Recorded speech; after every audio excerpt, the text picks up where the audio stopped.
Bonjour et merci de nous retrouver pour la suite de notre émission consacrée aux liens et différences entre bouddhisme et hindouisme.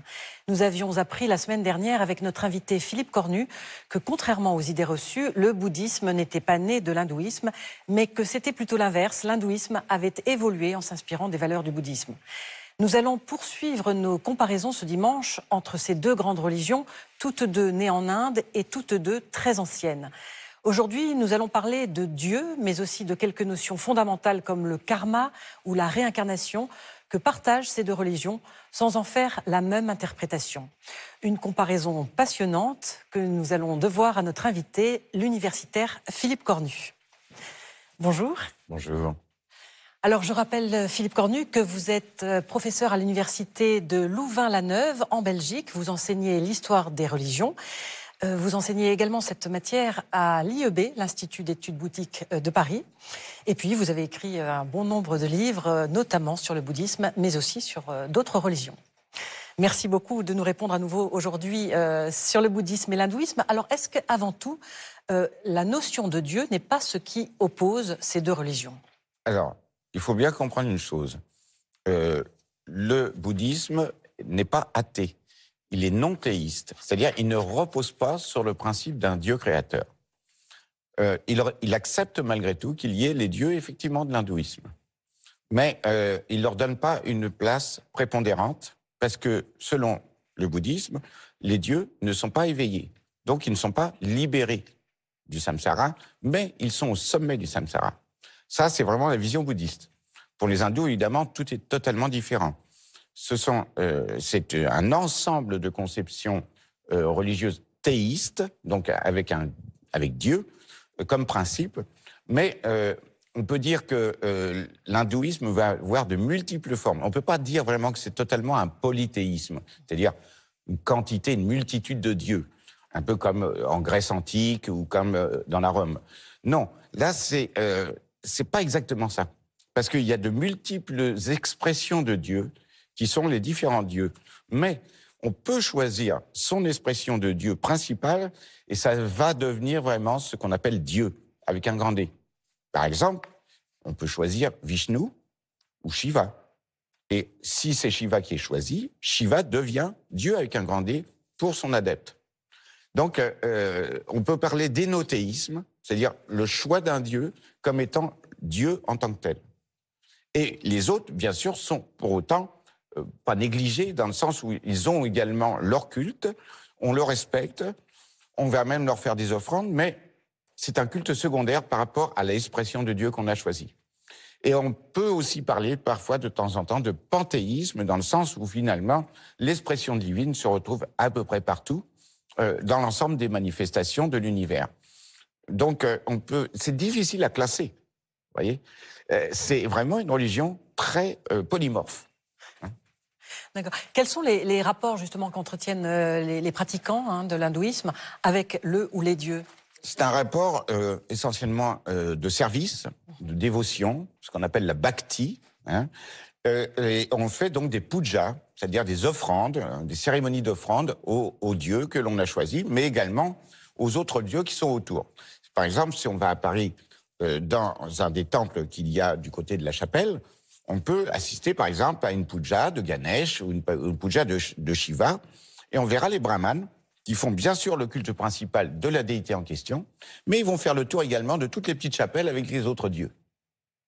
Donc voilà, c'est quand même quelque chose de très souple, et c'est vraiment, il y a une sorte de liberté dans le choix de l'expression religieuse qu'on va véritablement élire en quelque sorte. Donc on peut dire c'est le dieu d'élection.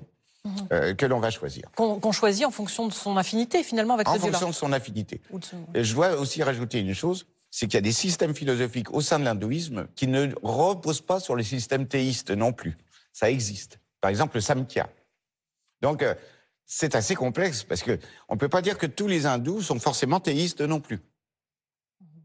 Alors, à contrario, dans le bouddhisme, vous l'avez dit, ce n'est pas une religion théiste, mais pourtant, il y a des déités. Alors, quelles sont-elles et quelles sont leurs utilités, leurs fonctions, leur signification aussi? Alors, les déités, ce sont des Ishtadevata ou des Yidam en tibétain. Ce sont des expressions d'êtres qui sont éveillés, c'est-à-dire des Bouddhas ou des grands bodhisattvas. Donc, ce sont des modèles d'éveil que le pratiquant va assimiler dans sa pratique. Alors, c'est essentiellement dans les tantras que ça se manifeste, mais déjà, on peut avoir également un rapport avec certaines déités dans le Mahayana. Mais l'idée, en fait, c'est que ça va devenir notre moule d'éveil. C'est en s'identifiant à la déité dans les tantras qu'on va découvrir que les qualités, la sagesse de cette déité, en fait, elle est déjà en nous. Mais on ne peut pas la découvrir sans, en quelque sorte, épouser l'identité du Dieu, enfin de la déité, pour le devenir. Et à ce moment-là, on va découvrir que c'est véritablement cette déité, c'est le représentant de notre nature fondamentale, de notre nature de Bouddha.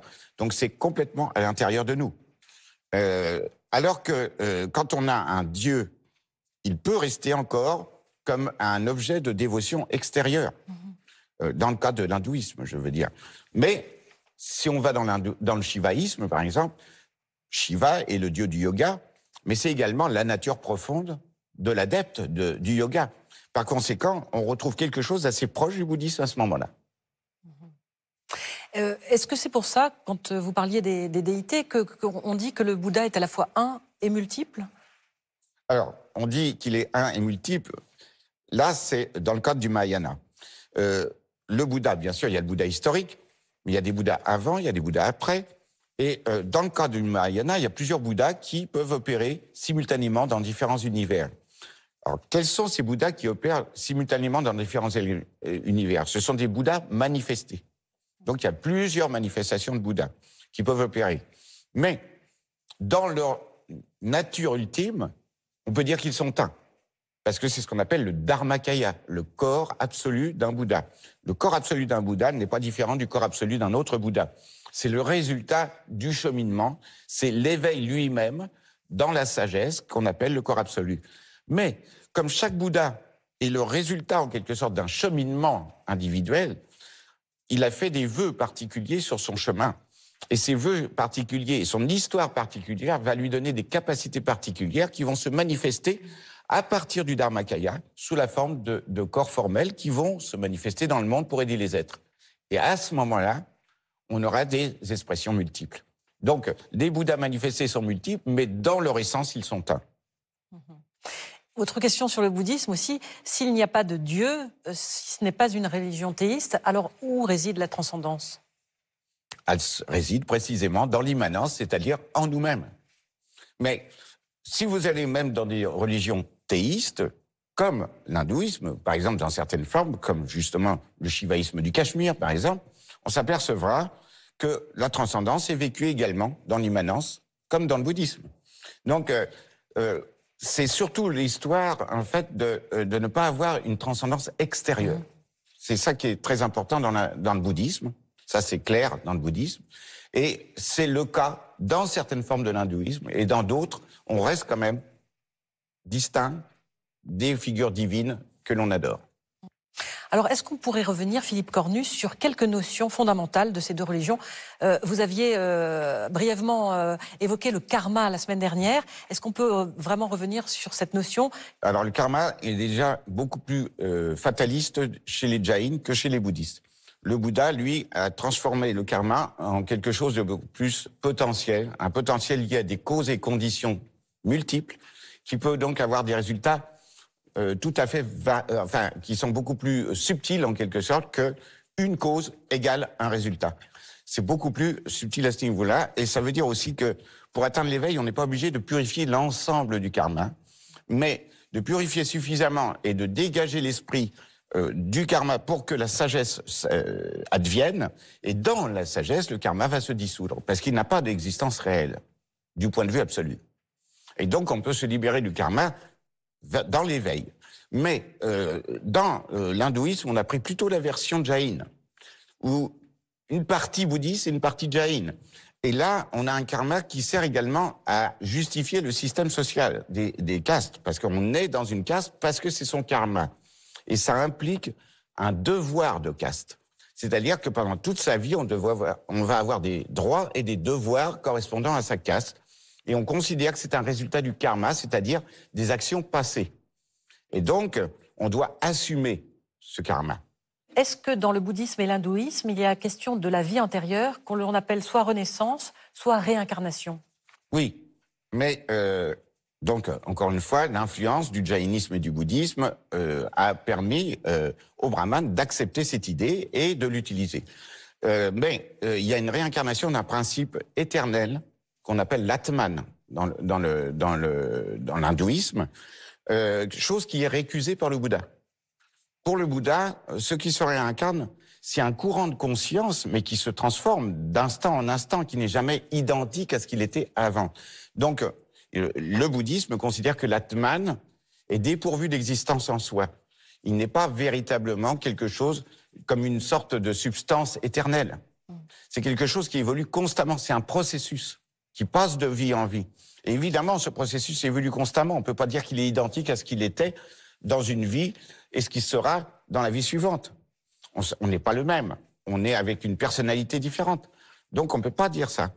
Alors que dans l'hindouisme, l'idée, c'est que ces réincarnations sont effectivement sous le coup de l'illusion et sous le coup de la souffrance. Mais quand on s'affranchit de cette illusion, l'Atman rejoint l'absolu qui est le Brahman. Et c'est un absolu dans lequel l'Atman se fond, en quelque sorte. Donc, il se fond avec l'absolu. Ce qui n'est pas le cas dans le bouddhisme. Hein? Parce qu'en fait, un courant de conscience qui mûrit dans le bouddhisme finit par devenir l'état de Bouddha. Et comme je l'ai dit tout à l'heure, un état de Bouddha, il est, du point de vue absolu, identique pour tous les Bouddhas, mais il va pouvoir se remanifester dans le monde par compassion pour les êtres qui ont besoin d'enseignement. Et là, il va y avoir des Bouddhas différenciés. Une autre, et ce sera le dernier point, sur la question du nirvana. Là aussi, c'est un terme qu'on trouve dans les deux religions. Oui, mais très peu finalement, enfin beaucoup moins dans l'hindouisme. On va plutôt parler de rejoindre l'Atman Brahman. On va pas. Le terme nirvana est quand même beaucoup plus bouddhique. Il est connoté bouddhisme. Et nirvana, ça veut dire simplement au-delà de la souffrance. Hein.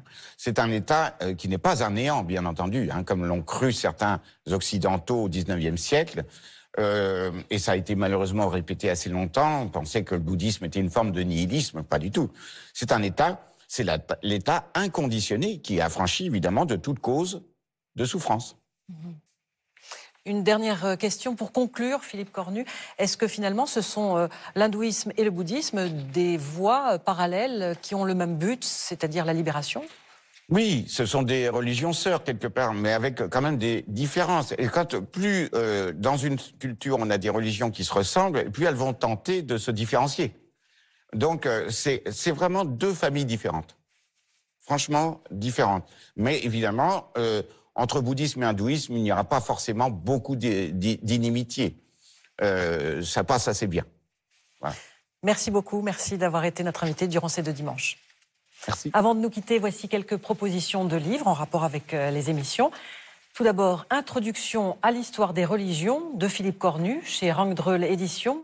Notre invité livre ici un immense travail de recherche sur l'histoire et les sciences des religions qui, de tout temps et sur tout le globe, répondent à la quête fondamentale de l'homme en matière de spiritualité. Paroles de Brahman de Michel Angot au Seuil, un ouvrage rare qui nous fait entrer dans la liturgie orale de l'Inde ancienne avec des expressions pures que les brahmanes prononcent depuis plus de 3 millénaires. Et puis le grand livre du bouddhisme de Quentin Ludwig chez Erol.